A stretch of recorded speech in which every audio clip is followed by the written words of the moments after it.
બનાસકાંઠાનો સૌથી મોટો પ્રશ્ન હોય તો ભૂગર્ભ જળનો છે।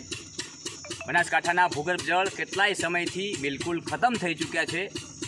અને આ ભૂગર્ભ જળ સાચવવા માટે કંઈક અંશે જો સુધારો લાવવાનો હોય તો સરકારની જે યોજના છે ચાગા પમ્પિંગથી જે પાઇપ બનાસકાંઠામાં પાણીની સમસ્યાને લઈને દિવસે ને દિવસે કપરી પરિસ્થિતિ ઊભી થઈ રહી છે। મહત્ત્વની વાત છે કે છેલ્લા કેટલાય સમયથી બનાસકાંઠાના ભૂગર્ભ જળ બિલકુલ ખતમ થઈ ચૂક્યા છે।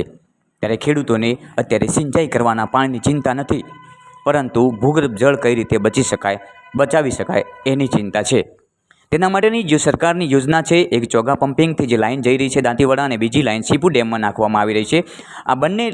લાઇનમાંથી 3-3 કિલોમીટરના અંતર જે તળાવ ભરવાની સરકારે યોજના લાગુ કરી છે, આ યોજના 10 કિલોમીટરના અંતરની રેન્જ કરવામાં આવે તો બનાસકાંઠાના અનેક તળાવો ભરાવી શકાય, જેથી કરીને આગામી સમયમાં ભૂગર્ભ જળ બચાવી શકાય। અને આ જે મુખ્ય કેનાલમાંથી જે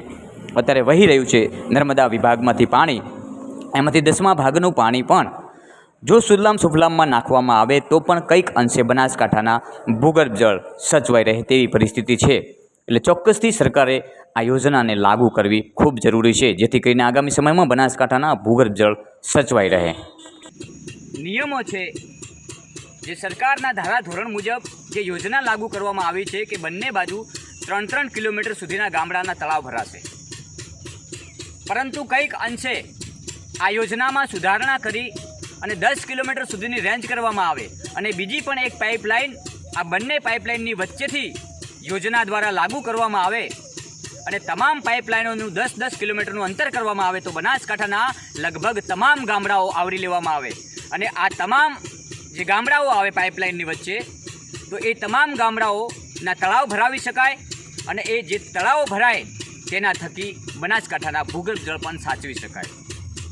અત્યારે હાલ હું જ્યાં ઊભો છું ત્યાં બનાસકાંઠામાંથી પસાર થતી આ મુખ્ય નર્મદા કેનાલ છે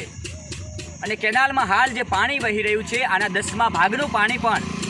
સુજલામ સુફલામમાં છોડવામાં આવે તો પણ બનાસકાંઠાના ભૂગર્ભ જળ સચવાઈ શકે છે। ખરેખર